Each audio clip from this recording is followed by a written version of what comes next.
Morning. जय मसीह की। कैसे आप सब? ठीक है, वेरी गुड। प्रभु में हम सब आनंदित। फिलिपियों का 4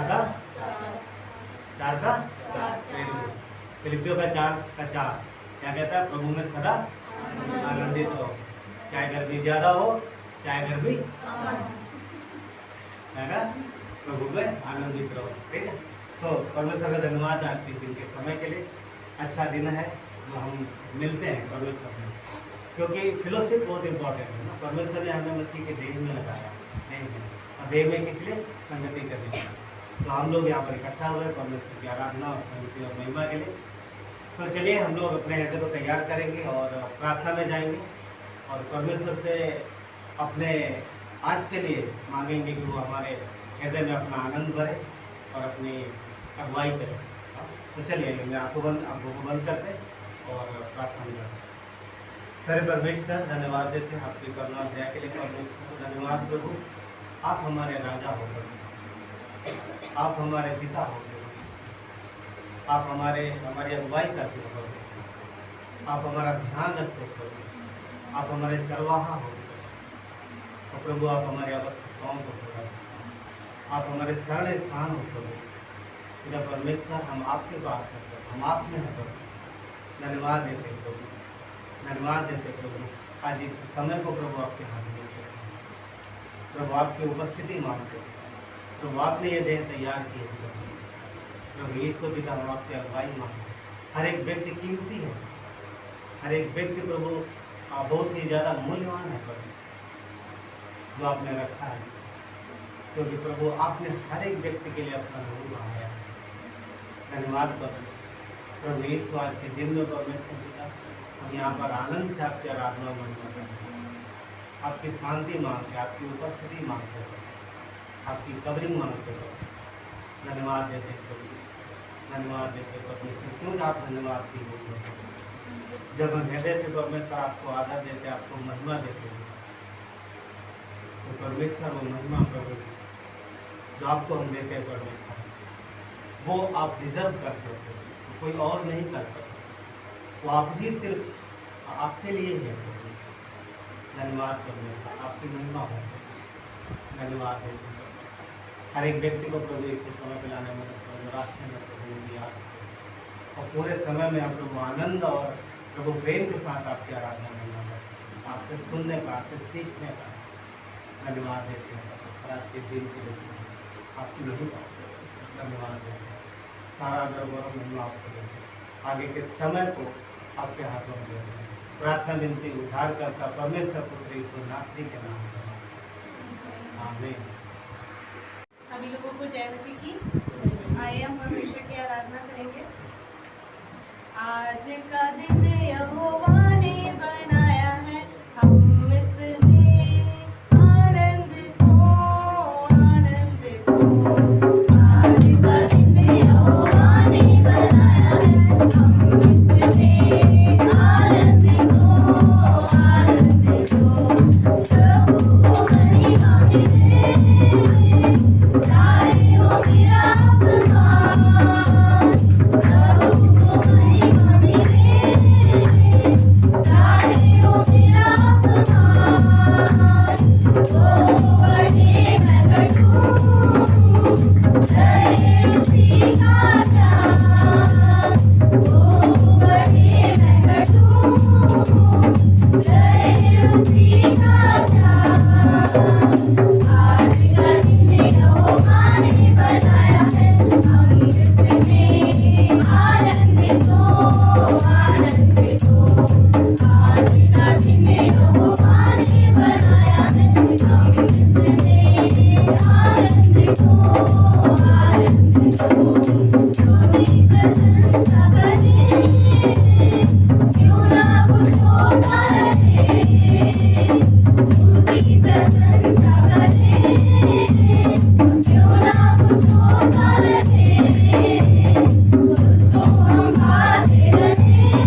आपकी हम आराधना करते पिता परमेश्वर, आपकी स्तुति करते पिता परमेश्वर। सोने से लेके तूने मुझे रच लिया अपने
हमें विजय दिया है पिता, विजय का जीवन दिया है पिता परमेश्वर। सारी शरीर के अभिलाषाओं पर, शैतान की सारी ताकत पर पिता परमेश्वर आपने हमें विजयी जीवन दिया है पिता। धन्यवाद देते इस जीवन के लिए पिता परमेश्वर। पिता परमेश्वर हम आपके जैसा बनने पाए पिता परमेश्वर। पिता आपने पिता परमेश्वर जब से ऐसा प्रेम किया पिता, आपने अपने पुत्र को दे दिया। धन्यवाद देते हैं इसके लिए पिता परमेश्वर। धन्यवाद आपके प्रेम के लिए पिता परमेश्वर। आप हमें पवित्र बनाते हो, उसके लिए धन्यवाद देते हैं पिता परमेश्वर। धन्यवाद देते हैं पिता। पवित्र मुझे बना दे प्रभु, शुद्ध मुझे तू कर दे प्रभु। पवित्र मुझे बना दे प्रभु, शुद्ध मुझे कर दे प्रभु, ताकि तेरे जैसा दिखूं, ताकि तेरे जैसा दिखूं। शरीर की अभिलाषाओं पर, शैतान की सारी ताकत पर, शरीर की अभिलाषाओं पर, शैतान की सारी ताकत पर विजय मैं पाऊं, जय मैं पाऊं, विजय मैं पाऊं, जय मैं पाऊं, ताकि तेरे जैसा दिखूं, ताकि तेरे जैसा दिखूं। पवित्र मुझे बना दे प्रभु, शुद्ध मुझे कर दे प्रभु। पवित्र मुझे बना दे प्रभु, शुद्ध मुझे कर दे प्रभु, ताकि तेरे जैसा दिखूं, ताकि तेरे जैसा दिखूं। तेरा वचन मेरे दिल में रखूं, प्यार मैं तुझसे ही करूं। तेरा वचन मेरे दिल में रखूं, प्यार मैं तुझसे ही करूं।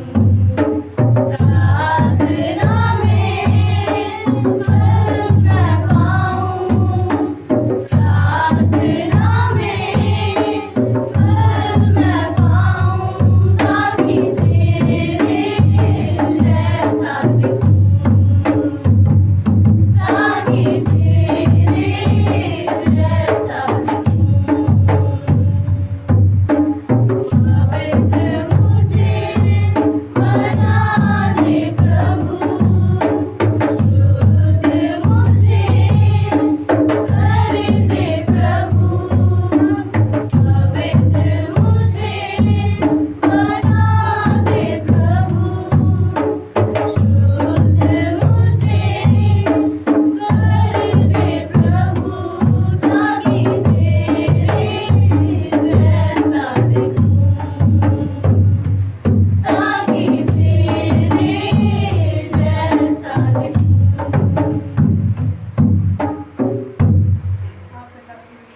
हम आपके जैसे दिखने का आपका वचन अपने दिल में रखने का आप हमें ऐसा बनाइए।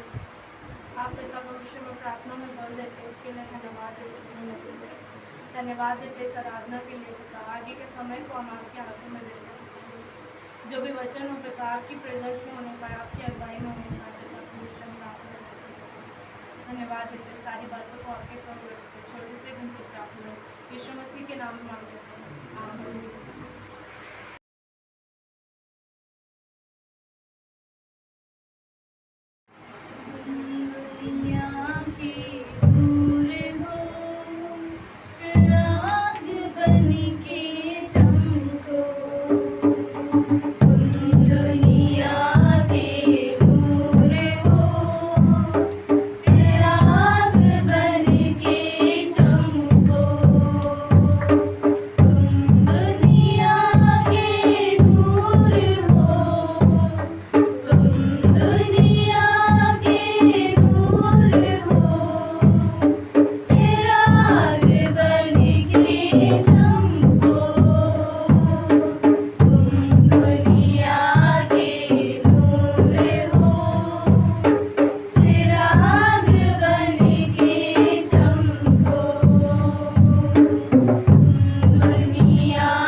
तो परमेश्वर का धन्यवाद हो आज के दिन के लिए।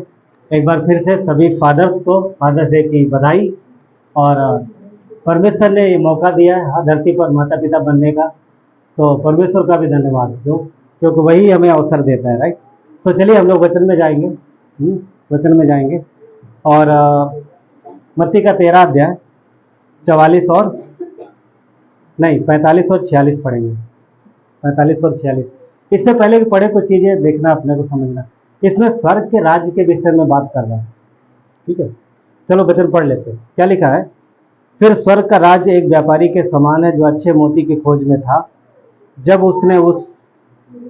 उसे एक बहुमूल्य मोती मिला तो उसने जाकर अपना सब कुछ बेच डाला और उसे मोल ले लिया, ठीक है। ये स्वर्ग के राज्य के विषय में बात कर रहा है, परंतु इसका मीनिंग यहीं तक सीमित नहीं है, और भी है, ठीक है। तो चलिए हम लोग प्रार्थना करेंगे, फिर आगे बात करेंगे।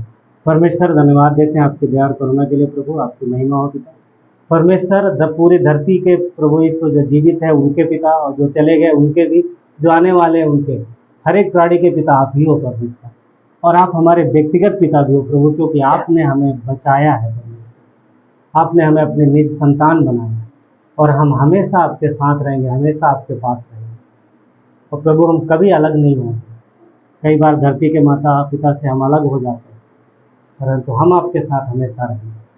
धन्यवाद परमेश्वर, आपकी महिमा हो प्रभु यीशु, क्योंकि आप हमें संभालते हो, आप जिम्मेदारी लेते हो प्रभु, हर एक चीज़ में आप अगुवाई सहायता मदद करते हो।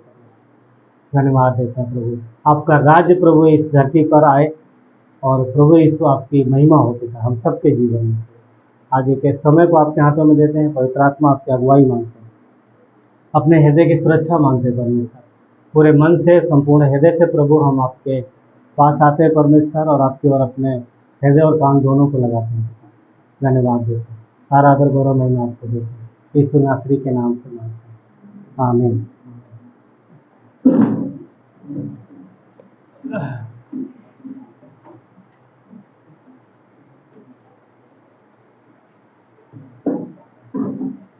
तो जैसा कि यहाँ पर हम देख रहे हैं कि वचन कहता है कि एक व्यापारी है जिसने एक मोती देखा, उसको एक मोती मिला है, और वो मोती उसे बहुत अच्छा लगा, पर मोती बहुत कीमती है, बहुत कीमती है।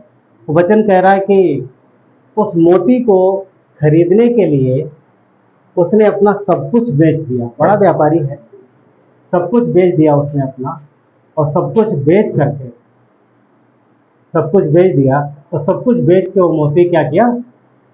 खरीद लिया, ठीक है। सब कुछ बेच दिया, खरीद लिया, अपने पास रख लिया।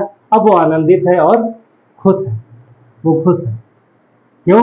क्योंकि उसे वो मोती मिला, वो कीमती मोती मिला, ठीक है, वो कीमती मोती मिला। अब कोई भी चीज़ खरीदनी हो, किसी को कोई भी चीज़ खरीदनी हो, तो उसके लिए कीमत चुकानी पड़ती है, तभी वो चीज़ मिलती है, अन्यथा नहीं मिलती, अन्यथा नहीं मिलती। पर यहाँ पर जो हम देखते हैं, जो दृष्टांत यीशु मसीह ने कहा है, उसके कई सारे मीनिंग हैं। सीधा मीनिंग ये जाता है, बोला स्वर्ग राज इस प्रकार से है कि हमें, मतलब उस व्यापारी को सब कुछ देके उस मोती को खरीदना पड़ा, यानी उस राज को खरीदना पड़ा। परंतु हम इस विषय में, जिस विषय में बात कर रहे हैं, वो ये है कि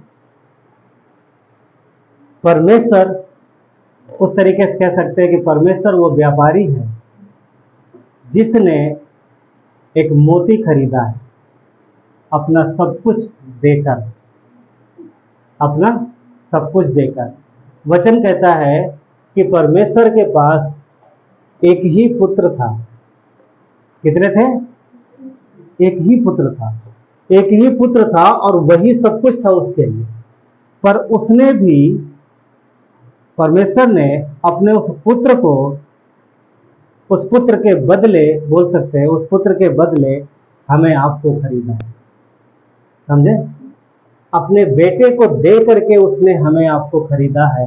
उस व्यापारी ने अपना सब कुछ बेच दिया उस मोती के लिए, वो कीमती मोती के लिए, कि वो मोती उसके पास रहे।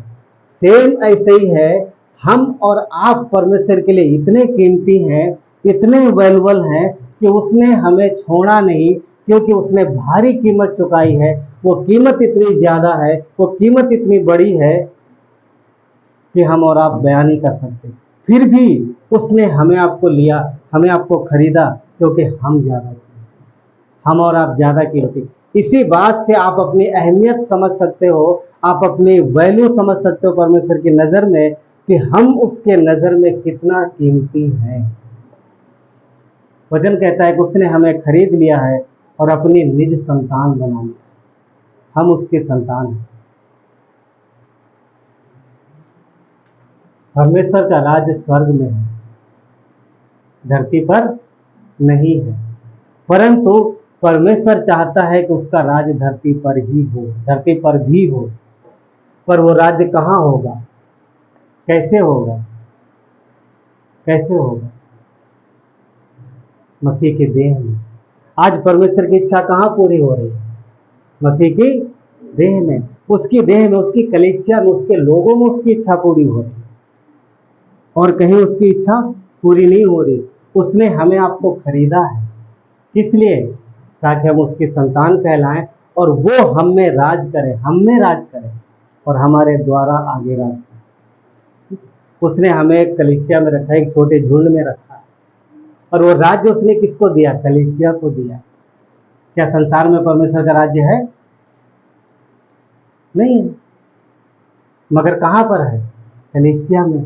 कलीसिया परमेश्वर की इच्छा को जानती है, कलीसिया परमेश्वर के राज्य को जानती है, कलीसिया परमेश्वर से प्रेम करती है, और कलीसिया परमेश्वर की इच्छा को जानती है, और कलीसिया ही परमेश्वर की इच्छा को आगे लेके जाती है। इसीलिए लूका 12:32 में, इसीलिए लूका 12:32 में परमेश्वर ने एक वचन कहा है। क्या कहा? हे छोटे झुंड, किसको बोल रहा है? कहता है, हे छोटे झुंड मत डर, क्योंकि पिता को ये भाया है कि तुझे राज्य दे। किसको राज्य दे? कलीसिया को। झुंड कौन है? कलीसिया की बात कर रहा। छोटे छोटे झुंड है परमेश्वर के लोग को बोलता है कि तुझे राज दे। उसने कलीसिया को राज दिया, उसने हमें आपको राज दिया। क्या हम राज्य के वारिस नहीं है? क्या हम राज्य के अधिकारी नहीं है? वचन नहीं कहता हम राज्य के अधिकारी हैं। तो परमेश्वर हमें राज्य दे रहा, परमेश्वर हमें राज्य दे रहा।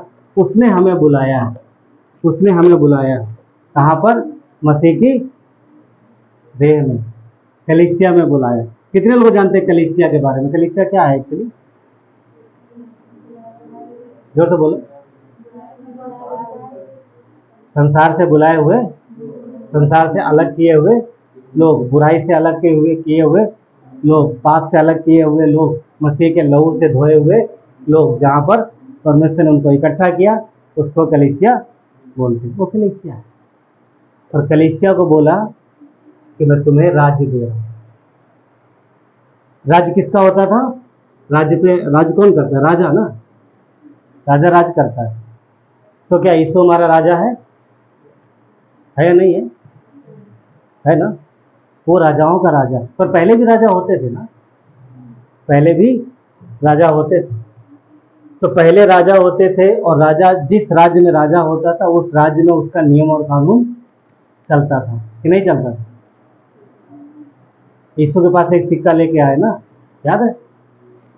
यीशु ने बोला, फरीसियों ने बोला यीशु पे दोष लगाने के लिए, क्या तू कैसर को कर नहीं देता? तो उन्होंने यीशु ने क्या बोला? एक सिक्का दिखाओ।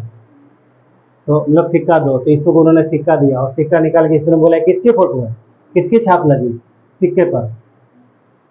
तो लोगों ने क्या बोला? कैसर की। तो कैसर की छाप सिक्के पे क्यों थी? क्योंकि कैसर राजा था। तो राजा था और राजा की छाप थी उस सिक्के पर, और राजा का अधिकार चलता था, राजा के नियम चलते थे। और जिस देश में राजा के नियम चलते थे, प्रजा को मानना पड़ता था, प्रजा को मानना पड़ता था। परंतु इतिहास में बहुत से अच्छे राजा हुए और बहुत से बुरे राजा हुए। अगर हम वचन की बात करें तो अच्छे राजा कम है, पर बुरे राजा थोड़ा ज्यादा है। राज्य दो भागों में बटा, यहूदा और इजराइल। तो अच्छे राजा और बुरे राजा दोनों हुए। आज मैं देख रहा था, दाऊद का बेटे क्या नाम है? जो राजा बना सुलेमान। क्या लगता है सुलेमान अच्छे राजाओं में है या बुरे राजाओं में है? जबकि इससे पहले आप उत्तर दो, आप ये सुन लो कि सुलेमान ने ही परमेश्वर का भवन बनाया। दाऊद को परमेश्वर ने रोक दिया, तू मेरा भवन बनाने नहीं पाएगा, तेरा बेटा बनाएगा। है दाऊद इस योग्य नहीं है, उसका बेटा योग्य है। इसका मतलब वो ज्यादा, समझ पा रहे हैं, वो ज्यादा मतलब वो एबल है। परमेश्वर ने रोक दिया, नहीं दाऊद तू नहीं बना पाएगा, तूने बहुत खून बहाया, तेरा बेटा सुलेमान बनाया। और सुलेमान ने परमेश्वर का भवन बनाया, वो भी राजा था। मगर जब कंपेयर करना आता है अच्छे राजा और बुरे राजा, तो आपको पता है सुलेमान की गिनती अच्छे राजा में नहीं होती है। ये शॉकिंग लगता है। जिसने परमेश्वर का भवन बनाया वो व्यक्ति अच्छे व्यक्तियों में शुमार नहीं है, अच्छे राजाओं में शुमार नहीं है। दाऊद अच्छे राजा में है, पर सुलेमान की गिनती अच्छे राजाओं में नहीं है। क्यों? उसने बाद में बिगड़ गया, बाद में कुछ ऐसे काम किए उसने जिसकी वजह से वो अच्छा राजा साबित नहीं हुआ। इसके बाद उसका बेटा आया, उसका नाम था रहोबियाम। वो तो उससे भी बुरा साबित हुआ। उसके विषय में एक बात बड़ी इंटरेस्टिंग है, अगर आप पढ़ोगे तो आपको मिल जाएगा पहला राजा में 12 अध्याय में, अभी मत निकालो। जब सुलेमान मर जाता है, उसका बेटा आता है गद्दी पर, तो पुरनिये लोग आते हैं, जो इजराइल के पुरनिये थे वो उसके पास आते हैं, बोलते हैं देख तेरे पिता ने हम पर बड़ा भार डाला। तेरे पिता ने यानी किसने? सुलेमान ने। बोला सुलेमान ने यानी तेरे पिता ने हम पर बड़ा भार डाला, अब हमारी इच्छा है कि तो उस भार को थोड़ा कम कर, ज्यादा भार। अब सवाल पैदा होगा कि सुलेमान ने क्या भार डाला? Actually tax. सुलेमान ने टैक्सेज बहुत लगा दिए और प्रजा को बहुत टैक्स भरना पड़ा। वचन कहता है कि उसने परमेश्वर का भवन बनाया और परमेश्वर से भवन से बड़ा उसने अपना भवन बनाया। उसने अपना भवन उससे बड़ा बनाया। सुलेमान ने अपने नहीं बनाया, अपनी रानियों के लिए कितने सारे भवन बनाए। उसकी रानियां कितनी थी? है ना, बहुत बड़ा नंबर है। तो वो जिससे शादी करके लाता उसके लिए अलग भवन, पैसा कहाँ से आएगा? है ना, जाहिर बात प्रजा से आएगा। तो सुलेमान ने बहुत टैक्सेज लगाए थे। अब जब सुलेमान मर गया है तो उसका बेटा है, तो लोग चाहते हैं कि वो थोड़ा कम करे, टैक्स कम करे। सुनो, तो पुरनिये उसके पास आए, उन्होंने ये बात बोली कि थोड़ा कम कर वचन। तो अब उसने सलाह ली, वहाँ पर कुछ मंत्री लोग बैठे थे, तो बुजुर्ग लोगों ने बोला, जो पुराने बुजुर्ग लोग थे उन्होंने बोला सही कह रहे हैं, इनके भार को कम कर दे तो प्रजा तेरे पीछे चलेगी। पर वो सुन तो लिया, पर उसने सोचा कि मैं अपने उन लोगों से बात कर लूँ जो मेरी उम्र के, जिनको उसने अपॉइंट किया, उसी के उम्र के थे, ज़्यादा उम्र का नहीं था। हाँ, ज़्यादा उम्र का नहीं था यार, नौजवान ही था। तो उसने कुछ अपनी उम्र के मंत्री भी अपने मंत्रिमंडल में शामिल किए। उनसे पूछता है तो वो बोलते हैं कि देख, अगर तो कम करेगा तो ये बिगड़ जाएंगे। इनको बोल कि मेरे क्या उनको बोलते, उनको बोल, ऐसा वर्ड ऐसा लिखा है कि इन लोगों को बोल दे कि मेरी छमुनिया भी मेरे पिता की कमर से ज्यादा मोटी है। ऐसा लिखा है, उनको बोल कि मेरी छमुनिया भी, ये उंगली भी मेरे पिता की कमर से ज्यादा मोटी है। उसने तुम्हें कोड़ों से पिटवाया, मैं तुम्हें बिच्छुओं से कटवाऊंगा। मैं क्यों बता रहा हूँ? अच्छे राजा बुरे राजा, नियम जो भी राजा लगाता था उनको मानना पड़ता था। परंतु जब राजा बुरा होता था तो लोग, प्रजा फिर उनसे मन, उनका दिल हट जाता था और कई बार प्रजा मुड़ जाती, विमुख हो जाती थी और कई बार प्रजा विद्रोह करती। इस अध्याय में यदि आप आगे पढ़ोगे, इस घटना के बाद जो पुरनिये थे उन्होंने एक बात बोली कि मुझे अब इससे कोई मतलब नहीं। वो दाऊद को याद कर रहे हैं। लिखा है कि हे दाऊद, मुझे तुझसे क्या काम, मतलब तेरे वंश से क्या काम रह गया। वो दाऊद को याद कर रहे हैं क्योंकि वो अच्छा राजा, दाऊद अच्छा राजा था। अब ये दाऊद के बेटे का बेटा है, पर बाबा को याद कर रहे हैं, बाबा यानी दादा को याद कर रहे हैं। वो कितना अच्छा राजा। क्यों? क्योंकि वो परमेश्वर के मन के पीछे चलता है। सब कुछ था सुलेमान के पास, बोलते दुनिया भर की दौलत उसके पास थी, फिर भी उसने इतना टैक्स लगाया और उसका बेटा उससे बीच निकला। परिणाम पता क्या हुआ? सारा इजराइल उससे विमुख हो गया, सब उससे अलग हो गए, कोई उससे दिल से प्यार नहीं कर रहा। तो जो राजा है जब अच्छे नियम लाता है, अच्छी चीजें लाता है, तो प्रजा आनंदित होती है। अब आपको लग रहा होगा मैं ये क्यों बता रहा हूँ राजा के विषय में? क्यों? क्योंकि हमारा मसीह भी हमारा राजा है, वो हमारा पिता है, वो हमसे प्रेम करता है, वो हमारा राजा है। जो राजा के नियम होते थे वो प्रजा को मानने पड़ते थे, चाहे खुशी से मानो या फिर चाहे मजबूरी में मानो। मगर यहाँ पर जो हमारा राजा है उसने हमारे ऊपर तलवार नहीं रखी कि ए तुमको 5 बजे नहीं 3 बजे रात को उठना ही पड़ेगा, 5 बजे तक प्रार्थना करनी ही पड़ेगी, तुमको एवरी संडे जाना पड़े, नहीं गए तुमको फांसी में लटका देंगे। ऐसा है क्या? पर पहले टाइम में ऐसा था, अगर एक भी नियम का उल्लंघन किया तो आपको सजा मिलेगी। परमेश्वर का धन्यवाद कि उसने नियम बनाए हैं, उसने आज्ञाएं दी हैं, वो सब हमारे भले के लिए। क्यों? क्योंकि वो अच्छा राजा है।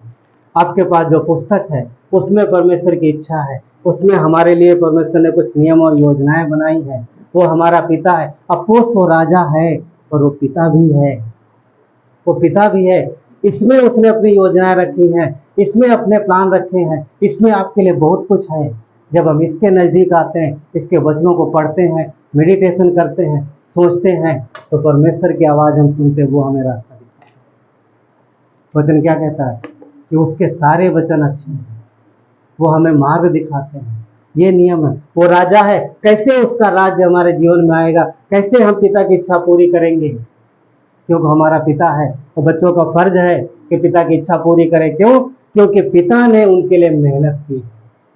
अभी हम लोगों ने बच्चों से सुना, राइट? पिता ने मेहनत की, उसने भी मेहनत की हमारे आपके लिए, और उसके जैसे मेहनत धरती के किसी पिता ने नहीं। तो कैसे हम उसकी इच्छा पूरी करेंगे? कैसे उसका राज्य हमारे जीवन में आएगा अगर हम उसके नियम को ही नहीं जानेंगे कि वो क्या चाहता है, क्या करना है? तो इसके नज़दीक रहिए, इसके नज़दीक रहिए, क्योंकि परमेश्वर ने हमें छुटकारा दिया है उसके लहू से। हम किसी अन्य चीज से नहीं खरीदे गए, हमारे लिए बड़ी कीमत चुकाई है। उस व्यापारी ने मोती खरीदा, सब कुछ बेच के यीशु ने, परमेश्वर ने अपना सब कुछ दे करके हमें आपको खरीद लिया है। ये पिता का प्रेम है। ये प्रेम इतना वैल्यूबल है हम आपको उसके लिए, इतना कीमती है हम उसके लिए। आप सोचो कि कौन सी ऐसी चीज होगी जो आप सब अपना घर बार बेच के खरीदना चाहोगे? कुछ भी ऐसा नहीं होगा मेरे साथ, सिवाय एक के, औलाद।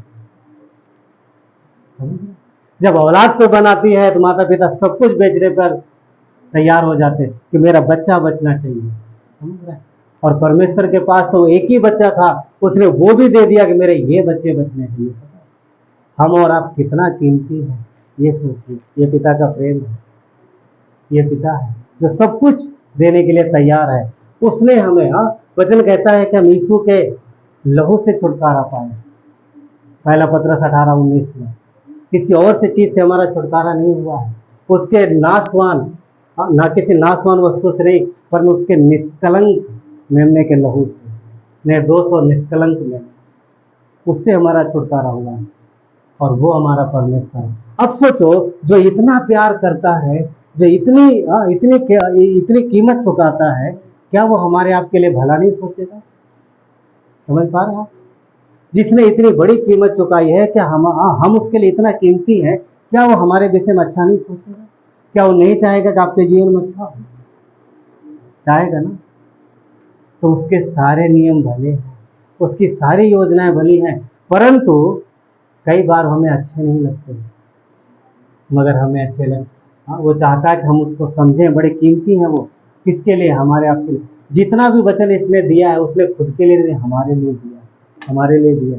भजन संहिता 139:17 क्या कहता है? मेरे लिए तो है परमेश्वर, तेरे विचार क्या ही बहुमूल्य हैं, और उनकी संख्या का जोड़ क्या ही बड़ा है। तो परमेश्वर ने जो हमें वचन दिए हैं, जो योजनाएं दी हैं, जो प्लान दिए हैं, जो उसकी इच्छा है, वो बहुत ही बड़ी है और बहुत भली है। इसलिए उसके वचन के करीब रहिए, इसलिए उसके पास समय बिताइए। कौन पिता होगा जो चाहेगा कि उसका बच्चा कभी उसके पास ना आए, साल में एक बार आए, 10 मिनट के लिए? हाँ, आप चाहेंगे ऐसा? बच्चों को ये बात कई बार समझ में नहीं आती है, पर माता पिता के पूछो, माता पिता अपने बच्चों को एक भी थोड़ी देर के लिए आंखों से इधर उधर हो जाते हैं, उनको फिक्र होती किधर गए। हम अपनी बात कर रहे हैं, इंसानों की बात कर रहे हैं। हमारे बच्चे इधर उधर होते तुरंत पता लगाते कहाँ गए, हाँ कैसे हैं, राइट ना? मैं गलत बोल रहा हूँ?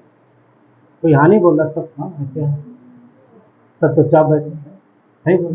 तो सोचो, जब हम अपने बच्चों की इतनी फिक्र करते हैं हम लोग, तो स्वर्ग में परमेश्वर है, क्या उसका प्रेम हमारे प्रेम से छोटा? क्या उसका दिल हमारे दिल से छोटा है? पिता का जो दिल है, हमारे आपके पास जो पिता का दिल है, वो उसी का दिया हुआ है। वो कितनी फिक्र करता होगा और कितना दुखी होता होगा तो उसके बच्चे महीनों उसके पास नहीं आते,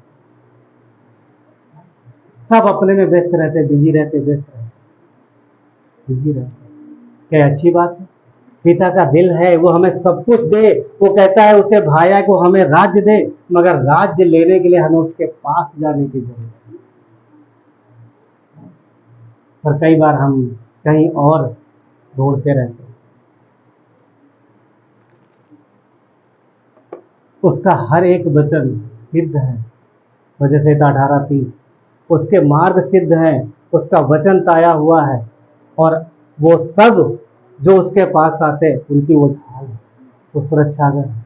इसलिए जितने भी नियम बने हैं, परमेश्वर ने बनाए हैं, वो अच्छे हैं। संसार में जो बनते हैं वो शायद अच्छे ना हो, उसमें कमियां हो सकती हैं, परंतु परमेश्वर की जो इच्छा है हमारे आपके लिए वो भली है। उस पर भरोसा करना सीखिए। हाँ, जैसे धरती के पिता पे भरोसा करते हैं, उससे बढ़ के उस पर भरोसा करिए। क्यों मैं ऐसा क्यों बोल रहा हूँ, समझो, सुनो। धरती के माता पिता से बढ़ के उस पर भरोसा करना सीखो। क्यों? क्योंकि धरती के माता पिता कई बार मजबूर हो सकते हैं। उनकी उनकी जो सुरक्षा, वो क्या बोलते हैं, उनका जो उनकी जो क्षमता है वो लिमिट में है। उनके पास जो चीजें हैं वो थोड़ी हैं, सीमित हैं। तो परमेश्वर के पास सीमित नहीं है। उसके पास ये वो नहीं कहेगा नहीं ये हमसे नहीं हो सकता। परमेश्वर से उससे ज्यादा प्रेम, ज्यादा जरूरत है कि हम उससे ज्यादा प्रेम करें। समझ पा? इसलिए इसीलिए वो ज्यादा वैल्यू हमारे आपके लिए, कीमत चुकाई है उसने, इसने पिता ने कीमत चुकाई। हम ऐसे संतान नहीं बन गए, हम सब जानते हैं। हम ऐसे संतान नहीं बन गए, उसने बड़ी कीमत चुकाई। वचन क्या कहता है? उस व्यापारी ने अपना सब कुछ बेच दिया और सब कुछ बेच के हमें आपको खरीदा है। पहले के टाइम में लोगों को खरीदा जाता था। कितने लोग जानते हैं इस बात को? पहले के टाइम में इंसानों को खरीदा जाता था, मगर खरीदने के बाद जो खरीदता था उसकी इच्छा होती थी कि खरीदे हुए व्यक्ति के साथ कैसा व्यवहार करें। ऑलरेडी वो गुलाम होता था, कोई और खरीद लेता था, वो उसका गुलाम बन जाता। मगर उन दिनों में एक प्रथा और भी थी, एक चलन और भी था, गोद लिए जाने का। गोद लिए जाने का आज भी है, आज भी गोद लेते हैं। मगर आज कितने बड़े बच्चे गोद लेते हैं? कोशिश करते छोटे से छोटा बेबी हो, बड़ा बच्चा कोई गोद नहीं लेता। मगर उन दिनों में 35 साल का, 40 साल का, 25 साल का व्यक्ति भी गोद लिया जाता है। आज कोई बोले, हाँ किसी को बुलाए 25 साल का, आजा ये इसको मैंने गोद लिया, कैसा लगेगा? इसको मैंने गोद लिया। पर उस समय था, कैसे होता था सुनो। एक व्यक्ति जाता था मार्केट में, स्लैब मार्केट यानी गुलामों के बाजार में, और देखता था, पसंद करता था किसी को, और उसको पूरी कीमत चुका करके उसे खरीद लेता था। उसके बाद उससे इंफॉर्मेशन निकालता था उसके माता पिता के बारे में कि कहाँ पर है। अगर माता पिता हैं तो उसके घर जाता था और उनको भी बताता था, और जरूरत होती उन्हें भी पेड करता था। बोलता था कि मैंने इसे खरीदा है, इसकी कीमत चुकाई है, अब ये तुम्हारा बेटा, इसको मैं लीगली गोद ले रहा हूँ, अब ये मेरा कहलाएगा, मेरा सब कुछ इसका होगा, पर अब ये मेरा कहलाएगा, तुम्हारा। यंग, जवान बच्चा, ये उस समय नियम था, आज नहीं। तो वचन कहता है कि तुम गोद लिए गए हो, क्योंकि हम बचपन में तो गोद नहीं लिए गए ना। तो ये वही विचारधारा है कि उस समय बड़े लोगों को गोद लिया जाता था। तो परमेश्वर ने हम जिस उम्र में थे, जैसे भी थे, हमें खरीदा है और गोद लिया, हम उसके संतान हैं। अब ज्यादातर लोग दास बनाते थे, पर उसने हमें दास नहीं बनाया। क्या बनाया? संतान बनाया। तो यहाँ पर जो वचन हम लोगों ने देखा है, वो क्या देखा कि वो व्यापारी है, उसने एक मोती खरीदा है अपना सब कुछ दे करके। यहाँ दो विचारधारा निकलती है, दो बातें हैं। एक मैं बता चुका हूं और दूसरा ये है कि दूसरा एक क्या है कि परमेश्वर वो व्यापारी है, उसने हमें आपको खरीदा। और दूसरा ये कि हम भी वो व्यापारी हैं। ये दूसरा पहलू है, समझ पा रहे हैं? पहला, परमेश्वर अपने संतान दे के हमें खरीदा। अब दूसरी बात यह है कि हम भी वो व्यापारी हैं जो हमें वो मोती चाहिए, और उसके लिए कहता है कि सब कुछ बेच के वो मोती खरीदना। इसका मीनिंग क्या है? वो मोती पता कौन है? मसीह। वो मोती मसीह है और वो सबसे कीमती है, और उसके लिए हम अपना सब कुछ भी अगर दे दे, सब कुछ बेच दे, और सब कुछ बेच के वो हमें मिलता है, तब भी हम फायदे में, घाटे में नहीं। समझ पा रहे? और जिसके पास मसीह नहीं है वो परमेश्वर की संतान नहीं। जिसके पास पुत्र है उसके पास पिता है, जिसके पास पुत्र है उसके पास जीवन है, जिसके पास पुत्र नहीं है उसके पास क्या है? अनंत की मृत्यु। तो मसीह हमारे लिए वैल्यूएबल है। एक अच्छे विश्वासी होने के नाते हमें भी कीमत चुकाना है, क्योंकि परमेश्वर ने हमारे लिए कीमत चुकाई है। अब हमारा नंबर है कि हम देखो, वो बुद्धिमान व्यक्ति, वो व्यापारी है, वो बुद्धिमान है, तो हम उस बुद्धिमान व्यापारी की जगह हो सकते हैं। उसने अपना सब कुछ बेचा, बेच के सब इकट्ठा किया, इकट्ठा दे करके वो मोती को खरीद लाया। अब उसके पास वो आनंदित है, उसके पास सब चला गया, कुछ भी नहीं बचा उसका, जो भी था सब बेच दिया। अब है क्या है? एक मोती, और वो बहुत कीमती है, वो सबसे ज्यादा कीमती है। दुनिया में बोलते हैं कि हीरा है जो सबसे ज्यादा कीमती है ना? कोई तो बोला, एक बार मैंने बताया था उस हीरे के विषय में, कहते कोहिनूर हीरा बहुत कीमती है ना? कई फिल्में बनी उस पर। तो वो हीरा बहुत कीमती है, परंतु ध्यान रखिए मसीह वैसे हजारों हीरे से भी ज्यादा कीमती। आप समझ पा रहे? क्यों? क्योंकि दुनिया की धन दौलत जीवन से बढ़ के नहीं है, जीवन से बढ़ के नहीं है। जिसके पास जीवन है वही उन चीजों का इस्तेमाल कर पाएगा, जिसके पास लाइफ नहीं हो क्या करेगा? सब कुछ है पर लाइफ नहीं है। याद है एक व्यापारी, एक व्यक्ति जिसने बहुत कमाया और उसके बाद बोलता कि मैं चैन से खाऊंगा, पर यीशु मसीह ने दृष्टांत कहा था कि अगले ही दिन तो, इसी रात को तेरा प्राण ले लिया जाए। अब लाइफ में क्या करेगा? तो हमारे पास जो पुत्र है वो जीवन है। यीशु ने क्या बोला? मार्ग सत्य जीवन नहीं हूं। तो वो मोती जो वो मसीह है, और परमेश्वर का धन्यवाद कि हमें आपको मुफ्त में मिल गया, फ्री में मिल गया। हमने कीमत नहीं चुकाई, उसने कीमत चुकाई, उसने हमें खरीद लिया और पुत्र को दे दिया फ्री में। मगर अब हमें उसके पीछे चलने के लिए कीमत चुकानी। बोलता क्या तुम 2 घड़ी मेरे लिए जाग नहीं सकते? यीशु ने बोला ना शिष्यों को गethसेमनी बाग में, याद है? क्या तुम 2 घड़ी जाग नहीं सकते? क्या तुम थोड़ा मेरे साथ चल नहीं सकते? क्या तुम, पॉइंट ये है, क्या तुम मेरे लिए कीमत नहीं चुका सकते? वो मुख्य बात। अब हमें खरीदना है क्या पता? वो राज्य जो परमेश्वर चाहता है कि हमारे आपके जीवन में आए, पर खरीदने के लिए कीमत क्या देनी है? घर नहीं बेचना, जमीन नहीं बेचना। एक ही चीज है जो भी आपका नहीं है, परमेश्वर ने आपको दिया, वही उसको वापस करना है। पता है क्या? आपका समय, जो सारा शैतान लेके जाता है, ऑलमोस्ट ज्यादातर संसार, मतलब संसार में जाता है थोड़ा टाइम, ये समय परमेश्वर दे रहा है, उसने भेजा है, ये जीवन दिया है, एक दिन वो बुला लेगा। पर हम खाली हाथ ना जाएं, मोती हमारे पास है, पर क्या हमने उसकी केयर की, क्या हम उसकी इच्छा अनुसार चले। परमेश्वर ने जो परमेश्वर हमारे जीवन में राज्य चाहता है, वो हमारा पिता है, चाहता है हमारे जीवन में उसका राज्य हो, क्या उस राज्य के अनुसार चले। उसके अनुग्रह के द्वारा हम बचाए गए थे। उसने, हम लायक नहीं थे कि परमेश्वर के पुत्र के द्वारा हम बचाए जाते या हम उसके राज्य में आ पाते, पर उसने हम पर अनुग्रह किया। पर अब वो चाहता है कि हम ध्यान दें उसकी ओर, हम ध्यान दें ताकि उसका राज्य हमारे आपके अंदर बढ़े। यीशु ने जब चेलों को प्रार्थना सिखाई मत्ती के 6 अध्याय में, तो क्या बोला? तेरा राज्य जैसे नहीं, तेरी इच्छा जैसे पूरी होती है वैसे, और जैसा, ओके, तेरा राज्य, देखो मेरे माइंड से निकल गया, 1 मिनट चल पढ़ते हैं मत्ती 6 में, ठीक है? क्या लिखा? बस 10 में, तेरा राज्य है और जैसे तेरी इच्छा स्वर्ग में पूरी होती है वैसे पृथ्वी पर हो। परमेश्वर का राज्य कहाँ? कलीसिया में, ना कि संसार में। और कलीसिया में कहाँ? हमारे आपके अंदर, हमारे जीवन में हम में मसीह प्रकट हो, वो एक मुख्य बात। तो हमारा स्वभाव मसीह के जैसा, हमारा जीवन मसीह के जैसा। उसने, वचन कहता है कि उसने सब कुछ यीशु को दे दिया। सुनो, लास्ट में क्लोजिंग में खत्म कर रहा हूँ। परमेश्वर ने सब कुछ मसीह को दे दिया, सब मसीह के अधीन कर दिया। और मसीह को किसको दे दिया?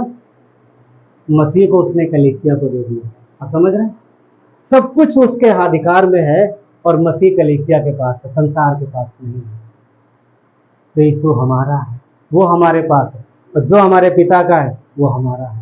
तो हम अपने पिता के संतान है और राज्य उसका है, वो हमारा राजा है। तो हम अपना, हमारे राजा के इच्छा के अनुसार जीवन जिए, हम अपने पिता को खुश करें। क्यों? क्योंकि पिता ने कीमत चुकाई हमारे आपके लिए। तो पिता ने कीमत चुकाई, तो संतान होने के नाते हमारा भी फर्ज बनता है कि हम भी कीमत चुकाएं उसके लिए। ठीक है, आइए प्रार्थना करते हैं। परमेश्वर, धन्यवाद देते हैं आपकी करुणा और दया के लिए प्रभु। धन्यवाद पिता कि आपने एक बड़ी कीमत दिया है प्रभु, अपने पुत्र को दिया परमेश्वर हमारे लिए प्रभु, कि हम बचाए जाए परमेश्वर। प्रभु हम बच जाएं। हम नर्क में थे प्रभु, नर्क जाने वाले थे प्रभु, उसके अधिकारी थे। तो परमेश्वर आपने हमें बचाया प्रभु। धन्यवाद परमेश्वर आपके अद्भुत प्रेम के लिए पिता। धन्यवाद इस बड़ी कीमत के लिए परमेश्वर। धन्यवाद प्रभु कि आपने पुत्र को हमें दे दिया। धन्यवाद परमेश्वर, आपकी महिमा हो। मसीह यीशु आप हमारे राजा हो पिता। आपकी सारी योजनाएं, सारे प्लान हमारे भले के लिए हैं, हमारे अच्छे के लिए परमेश्वर। धन्यवाद देते पिता। यहाँ पर आपकी देह है प्रभु यीशु। वचन कहता है कि परमेश्वर ने मसीह को देह में दे दिया। इस देह में आपका राज्य है परमेश्वर, आपकी इच्छा पूरी हो परमेश्वर। और प्रभु आप बढ़ो पिता, और आप हम सब परमेश्वर आप में आशीषित होते हैं। धन्यवाद देते पिता। धन्यवाद देते क्रूस पर आपने हमारे लिए जान दी है परमेश्वर। हम मरे हुए में तीसरे दिन जी उठे। आप हमारे मसीह हो, आप हमारे परमेश्वर हो। धन्यवाद देते हैं, आपकी महिमा हो परमेश्वर। हर एक व्यक्ति के हृदय को प्रभु आप प्रभु छूना परमेश्वर, प्रभु परमेश्वर। और प्रभु यीशु पिता, जब वे घर में होते हैं प्रभु, तो भी अपने आप को आपके सामने रखें और आपको अपने सामने मान के जीवन जिए। इस धरती पर हम आपके गवाह हैं। धन्यवाद परमेश्वर, आपकी महिमा हो प्रभु यीशु। हर एक को ब्लेस करना, आशीष देना परमेश्वर। यदि कोई रोगी है प्रभु यीशु, आपके नाम से मांगते उसे चंगाई मिले पूर्ण रूप से परमेश्वर। और हर एक की घटी कमी को पूरा करना परमेश्वर, क्योंकि सारा अधिकार आपके पास है और आप हमारे पास हो। धन्यवाद देते हैं, सारा आदर गौरव महिमा आपको देते हैं यीशु नासरी के नाम से। आमीन। राजाओं का राजा है, वो प्रभुओं का प्रभु है। राजाओं का राजा है, वो प्रभुओं का प्रभु है। प्रभु यीशु मसीह, प्रभु यीशु मसीह,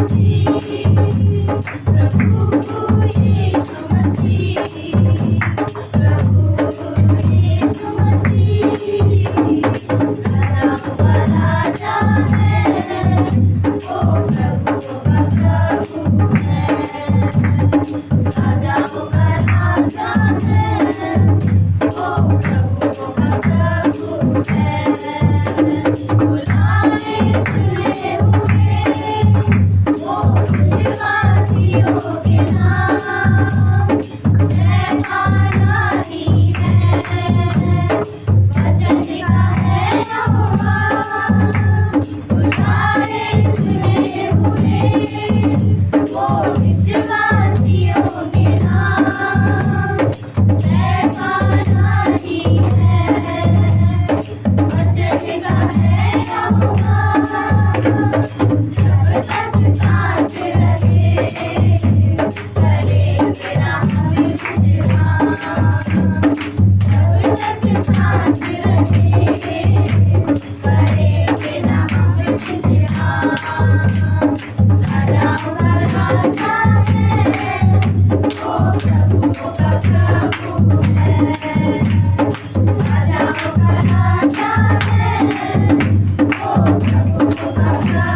परमेश्वर धन्यवाद देते हैं आपकी करुणा दया के लिए प्रभु यीशु।